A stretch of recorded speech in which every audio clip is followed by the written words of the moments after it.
Wisconsin's Dakota Dixon named Jason Witten Collegiate Man of the Year. Jason Witten. And Jason Witten continues to work at making the game of football better. The Jason Witten Collegiate Man of the Year, presented by Albertson's Tom Thumb, is awarded to the Football Bowl Subdivision player who best demonstrates an outstanding record of leadership by exhibiting exceptional courage, integrity and sportsmanship. "I'm honored to present the second annual Collegiate Man of the Year to Dakota Dixon," said Witten. "He is a truly outstanding young man, who is everything you want in a college football player. He has set himself apart as a true leader on his team, on campus and in the community. He is the perfect example of someone who has devoted himself to becoming the very best person he can be, despite going through great personal struggles." Dallas Cowboys. Jason Witten explains why he sees the Cowboys offense taking a big step in 2019. John Machota, Sports Day. During his award ceremony, former Cowboys All-Multiverse tight end and current broadcaster Witten talked with the media.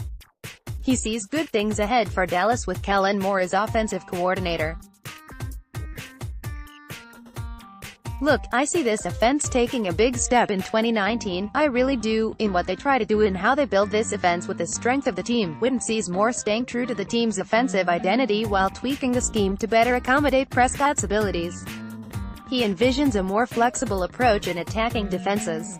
"I think he'll do the things that Doc likes to do," Witten said. "He'll do the things they have to do to win.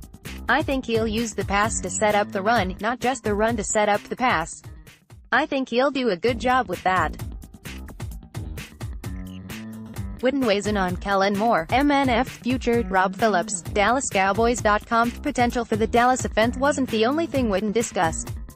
He also indicated he hasn't closed the door on one day getting into coaching,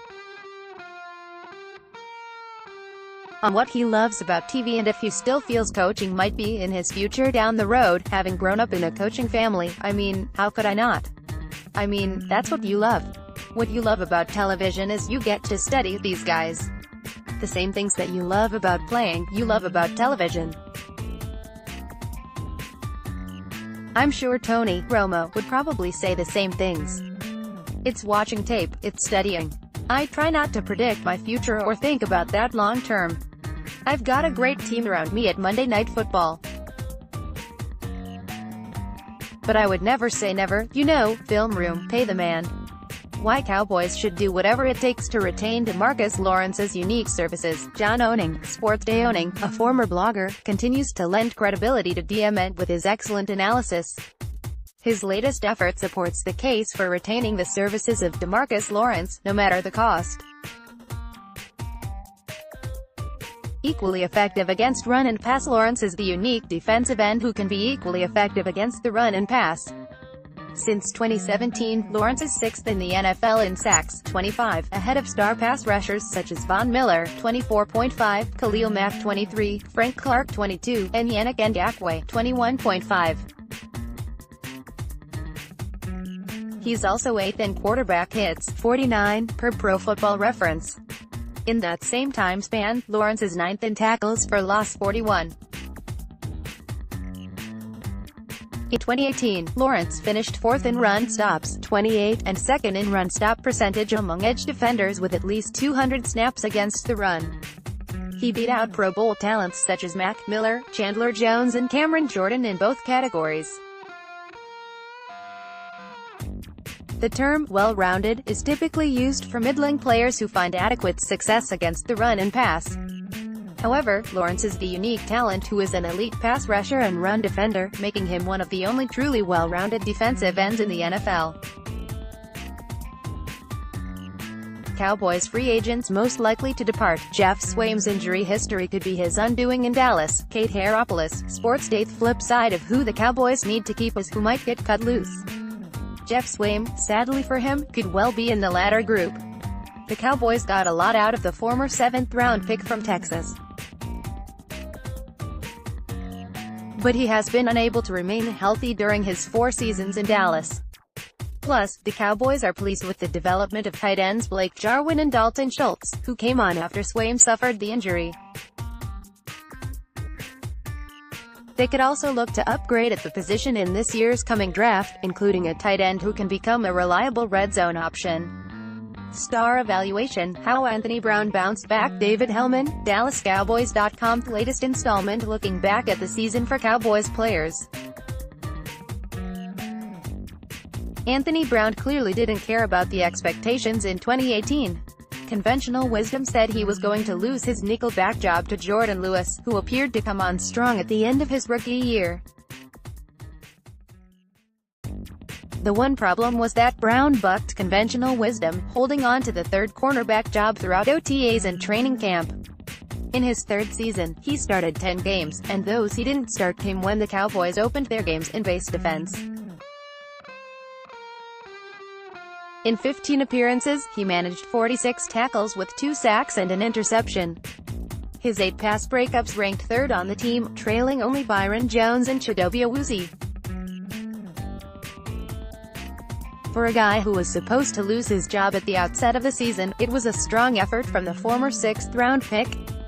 Report: Earl Thomas enrolls kids in Austin school. Josh Alper, Pro Football Talk. There were heart palpitations for many Cowboys fans when word emerged that Earl Thomas was enrolling his children in school in Austin, which is of course just down I-35 from Dallas.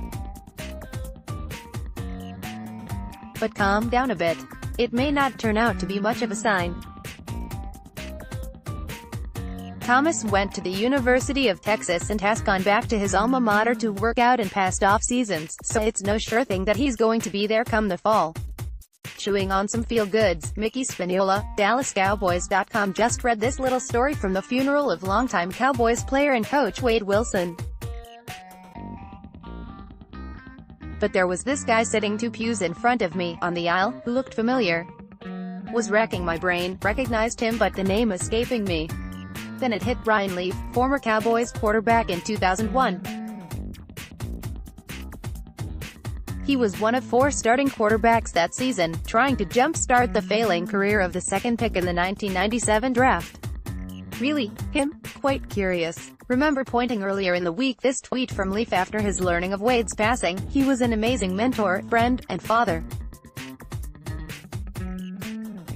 God bless his family.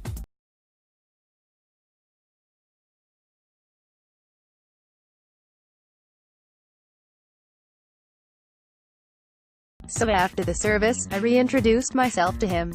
He had always been cordial during that season here, but his life would spiral out of control several years later. He would be convicted of breaking into 2 houses in Montana to steal pain-killing drugs, something he had become addicted to. Was sentenced to 5 years in prison, and paroled after 32 months, December 3, 2014. Told him I had read his tweet, and didn't realize he remained close with Wade all these years later. That's when Leaf, working hard to turn his life around over these last couple of years, told me, Wade was one of the few people who would write to me while I was in prison. Yep, that Wade indeed was a good guy. And big of Ryan to pay his respects, in person. AAF football, new league could be NFL pipeline for players, coaches. Mike Jones, USA Today. The AAF got off to a surprisingly good start, but can it last? One way is for it to become what NFL Europe once was, a place for players and staff to develop their skills and catch on with the NFL. NFL teams already have scouts assigned to combing the AAF for talent, and they'll do the same for the XFL once that league begins play in 2020. Already, some performances could be helping players draw training camp invitations. Multiple NFL talent evaluators told USA Today Sports that numerous AAF players will wind up in NFL organizations this fall. With time, coaches and front office officials could land the same opportunities.